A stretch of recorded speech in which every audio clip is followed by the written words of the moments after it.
Welcome to another episode of Positive Solutions for Life. This is Peggy Meyer. Today's guest is Brian Curtis. Brian was an electrician for 25 years, and after these years of experience working with other people, he quit his job to venture out into the unknown and follow his heart.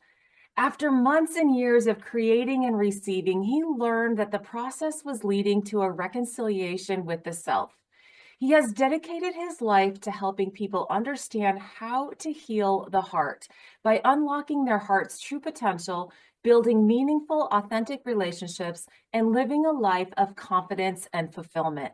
Welcome to the podcast, Brian. Thank you, Peggy. I'm happy to be here. I'm glad you're here too, and I'm glad, and I'm looking forward to this conversation. And so, with that, can you just start off by sharing just a little bit more about yourself, your personal journey, and how it has led to where you are today? Sure.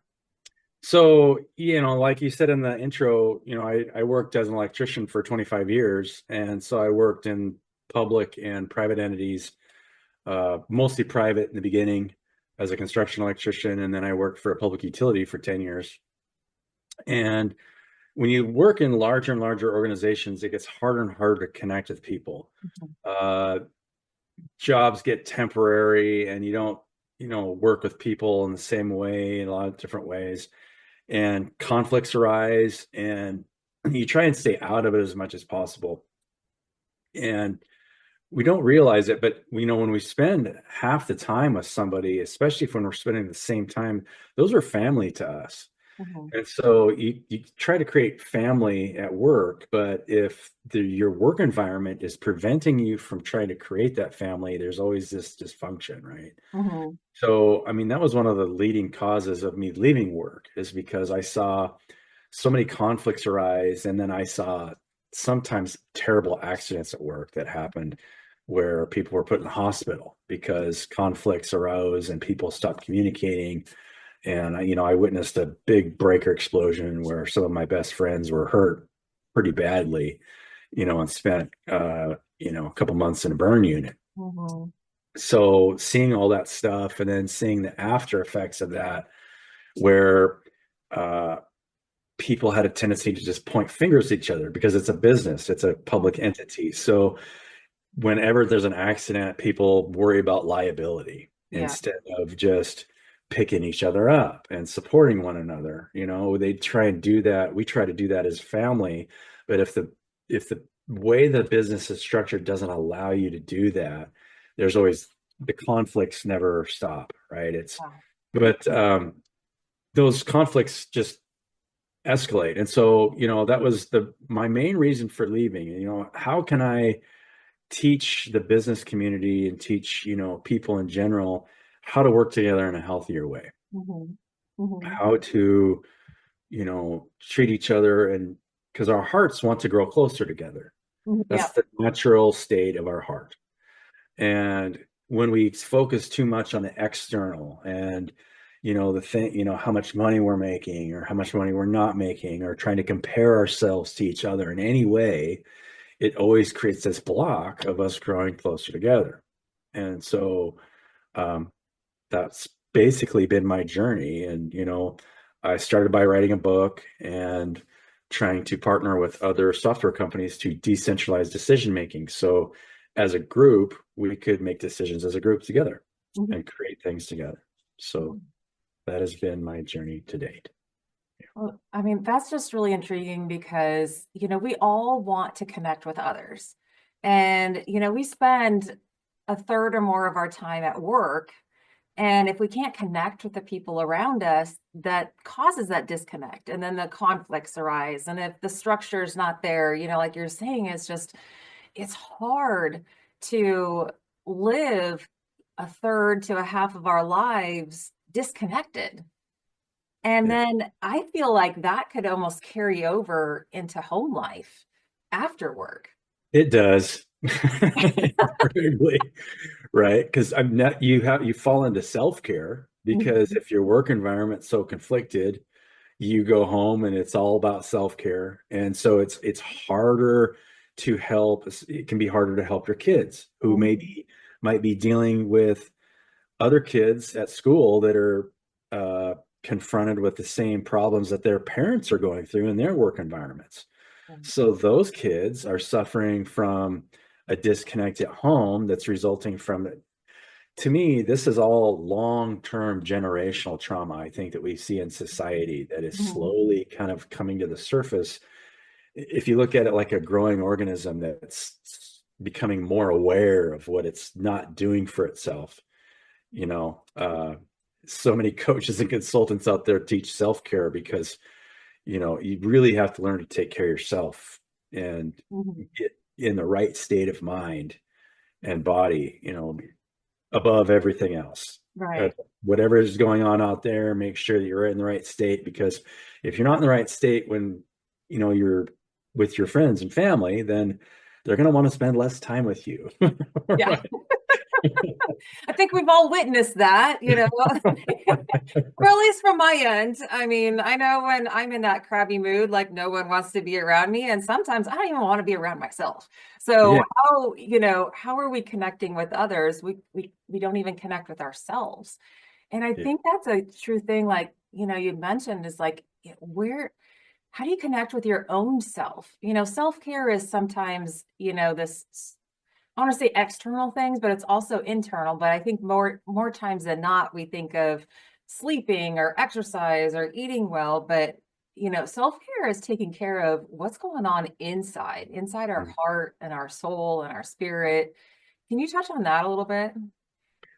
Yeah, and this is something that I teach that I've had to force myself to realize over a long time. And it's the only reason that I can teach it is because, yeah, the internal state is the only thing that really matters. It doesn't matter what you're eating. It doesn't matter. It does matter what you're eating, but Mhm. your internal state will dictate uh, the external actions that you're going through. So if you have negative emotional attachments, you'll find yourself in bad eating habits where you maybe you're overeating or undereating.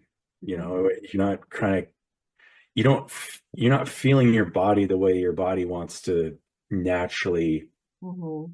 exist.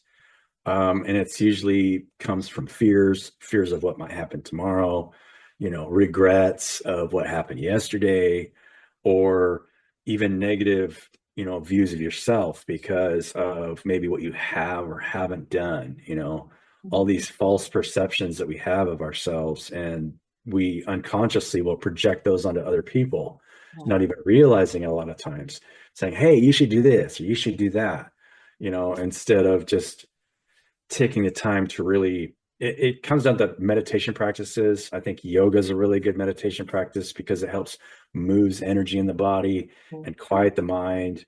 I've gotten to where I do it almost every morning, and if I forget to do it, I notice it because I'm not in the right state of being for the day. Right. um, if I go without my morning meditation and yoga practice by noon, I can tell that I haven't done it. Yeah. Yeah. uh, it's making sure that you're quieting the mind and staying grounded, to get to the right place. And Mhm. then you'll find that everything else will naturally align with that state of being. If you're not taking care of that internal state and then not staying attached to any ideas of, you know, what I should be or shouldn't be, because ultimately it's all about us getting closer together, and we can't get closer together unless we're in the right state. So, yeah, Right. That internal state, it's that quieting of the mind a little bit and the heart to be able to like really tune in to the body and tune into yourself. Is yeah, that kind of what I'm hearing? And because I totally relate to, whatever mood, internal state, whatever I'm feeling or whatever, if I'm stressed, anxious, or whatever, it does influence my actions and my behaviors. It will influence the choices I make. It'll influence what I do, what I eat, how I say things. And I think if we just kind of stop and like reflect, all of us can come up with numerous examples of times that it has gone bad. Didn't end well.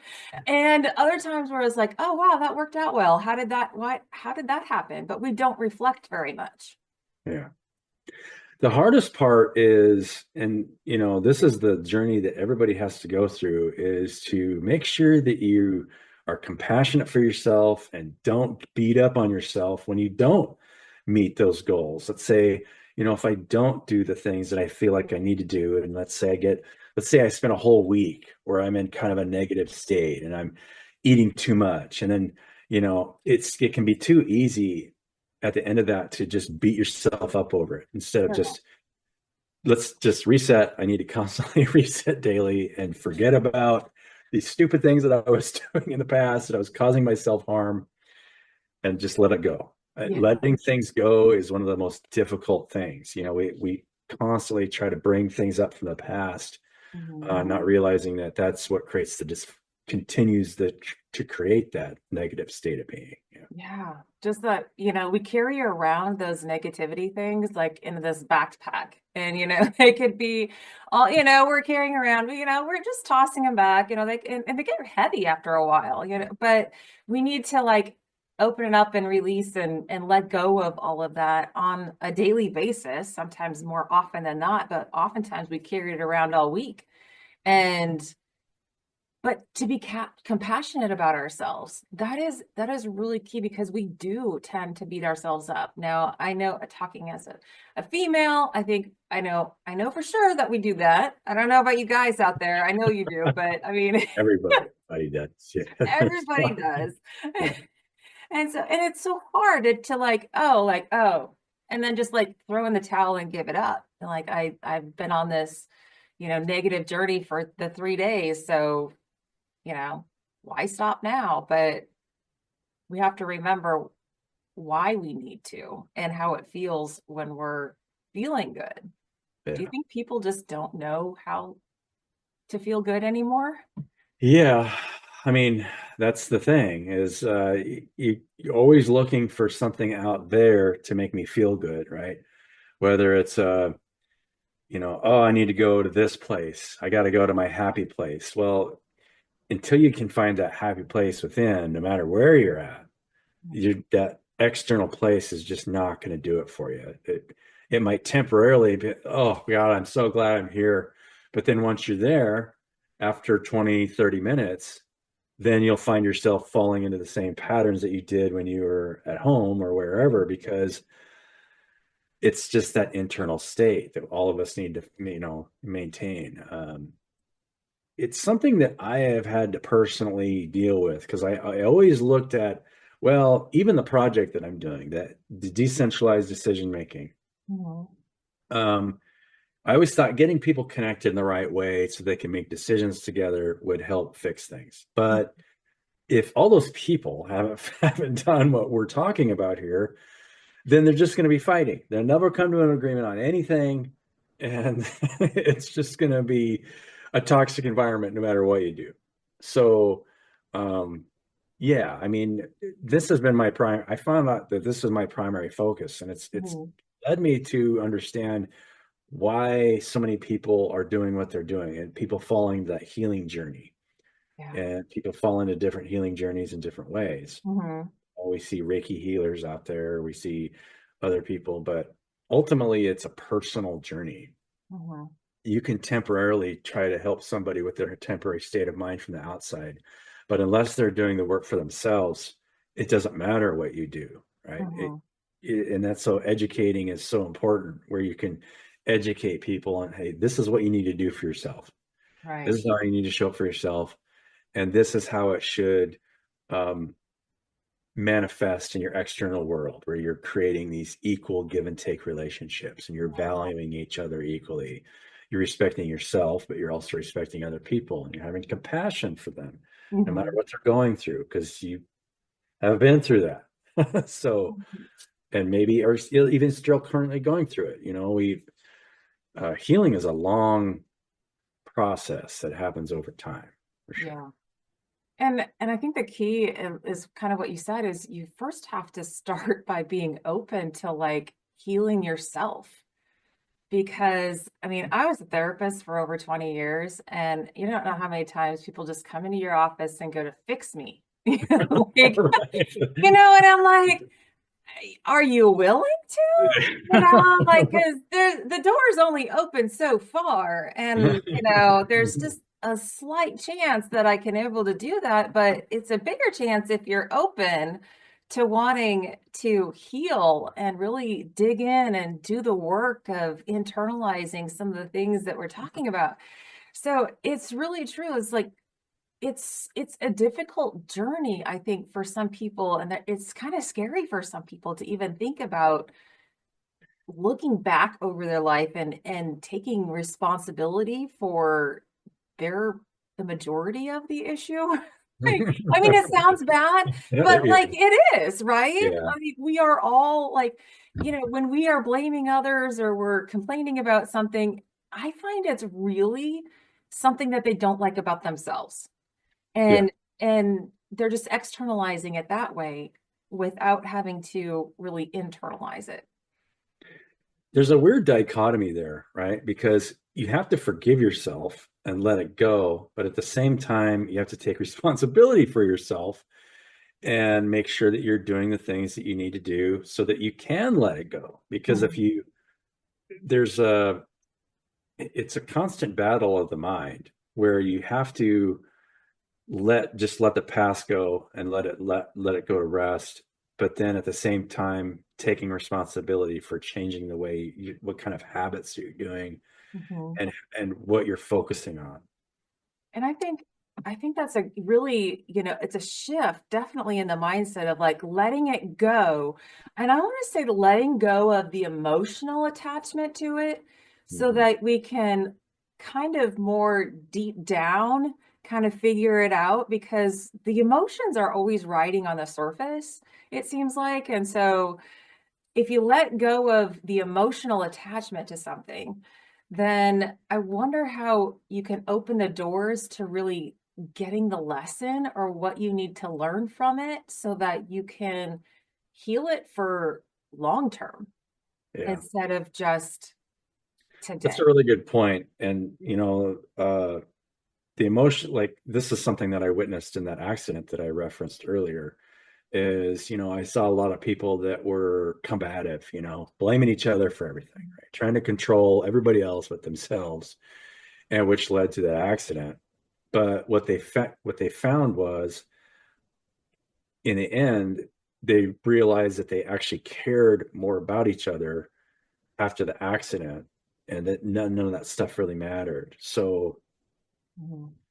the emotional attachment to the past and letting that go to make sure that they move forward in the right way. And I saw those people were healed in a lot of different ways, Mhm. but it was still incremental, right? We still see incremental healing over time. Mhm. And I think that's one of the most difficult things to do as a therapist. Like if you go to school for psychology, how do you, because if you look at it as a growing organism and saying, okay, there's nothing wrong with you technically, Mhm. but in order to sell a service as a psychologist, you have to say you need help.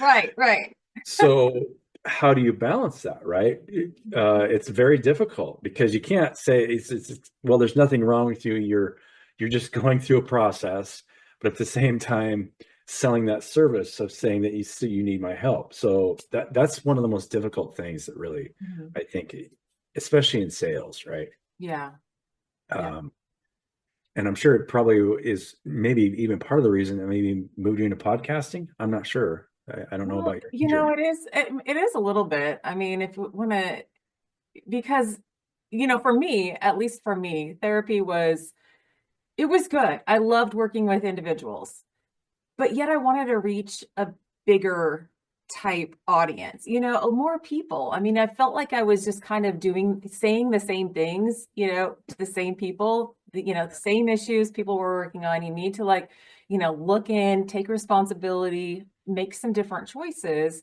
change the mindset a little bit. And it feel like I was on repeat.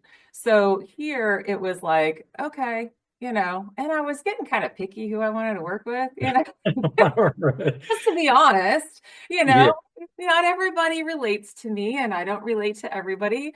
And so in this way, I can share a lot of the things that I I talked with people about and tried to assist them through, but hopefully reaching a larger audience and also being able to talk to other wonderful people that have different ideas because I love getting different perspectives.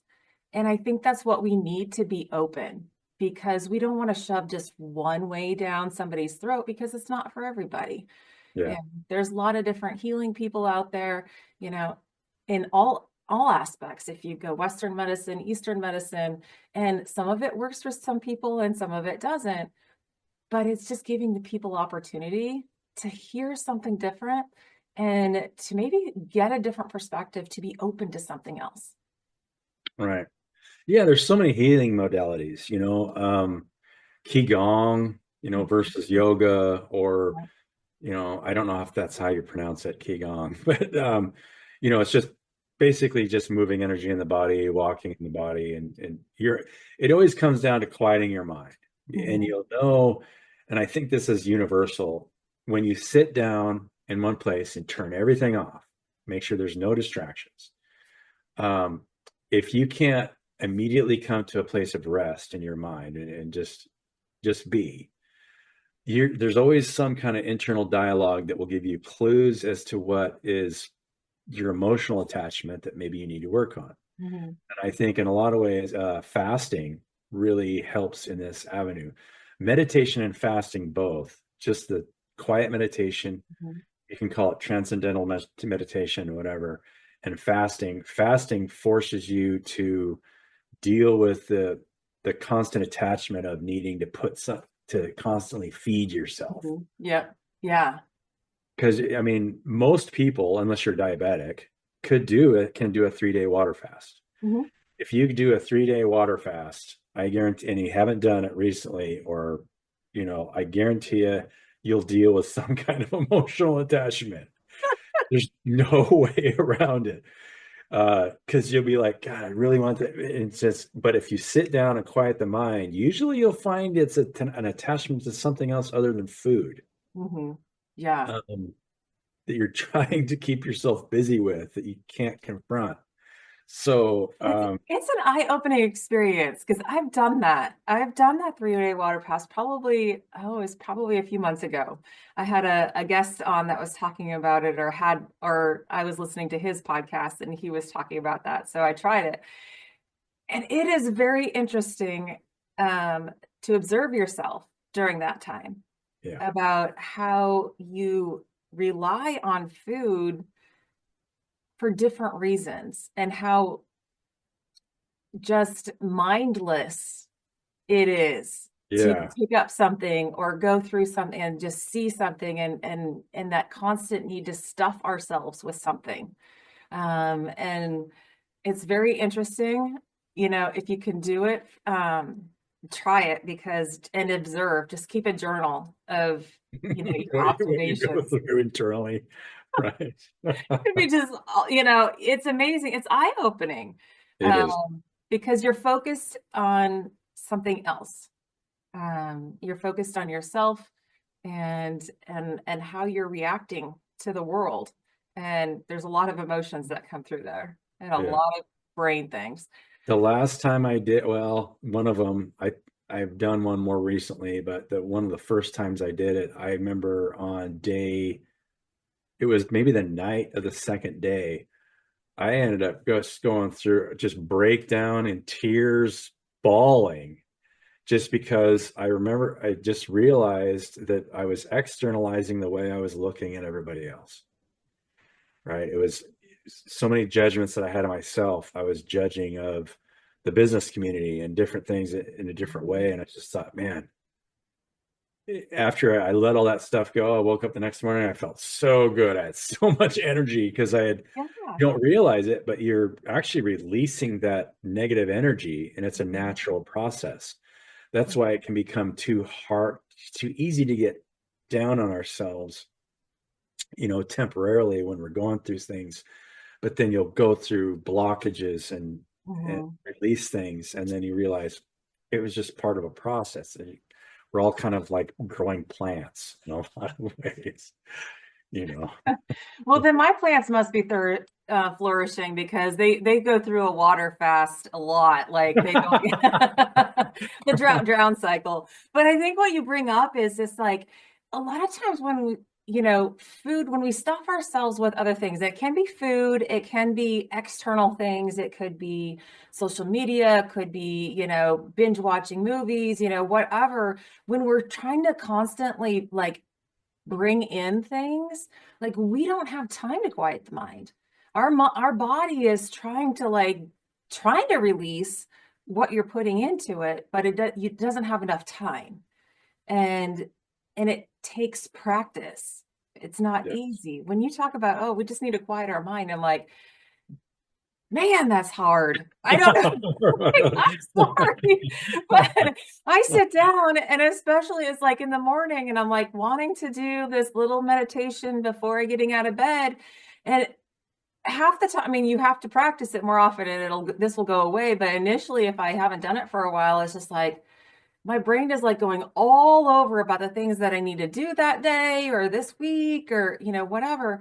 But once you get through that and you do it enough, then it like sends signals and messages to what's really important. But I think some people just stop too soon. Is that, I mean, or are they just like, oh, I can't do it?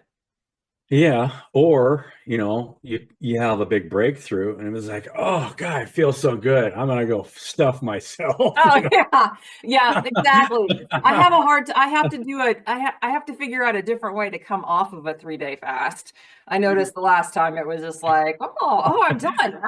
Yeah, it's like not And then good. you'll end up in a negative state after that, and you're just like, oh God, what did I do to I'd have myself? to go through another 3-day I fast to felt get rid of so that. good. And I just ruined it, but then we have to go, oh, all right, just notice. No judgment here, just notice. Yeah, it's hard. Yeah. But yeah, we all go through it. I mean, and We that's why, do. it does give you a lot more compassion for the self and unconditional love for the self. And then, Mhm. unconditional love is such a powerful tool because that creates a state where you're continuing to grow. Yeah. I think that uh, you just want to be on a growth cycle. That's all you really consider. You don't have, none of us actually, people say, well, none of us are perfect, but I would argue that I would say everything is perfect. When you look at it from a whole, it's um, just knowing that will put you in a place of peace a lot easier than trying, if you're of the mindset that it's like, well, there's all these things wrong with this, with me Yeah. or all these other things. Um, Never look at it like that. Always say, like, I'm making incremental changes daily to become the person that I really know that I am, and Yeah. where my heart space is at. So Right. It's just being okay with whatever is going on right now is what's right, you yeah, know, and there's nothing wrong. There's always growing, there's always learning. And with that, we can change that. But if we go the other way and think things are just something's wrong, we're in this constant battle of nothing's right. And therefore, we're never going to be happy yeah, because we're just in that wrong, like chasing you'll the wrong. always be in conflict with what's going on. Mhm. Yeah, Yeah. yeah. Yeah. Where can people find out more about you and your coaching programs? They can go to bcurtis.org if they're interested more in me. I'm in the middle of redeveloping my circuit breaker website where I was trying to build software, but that's a kind of a work in progress.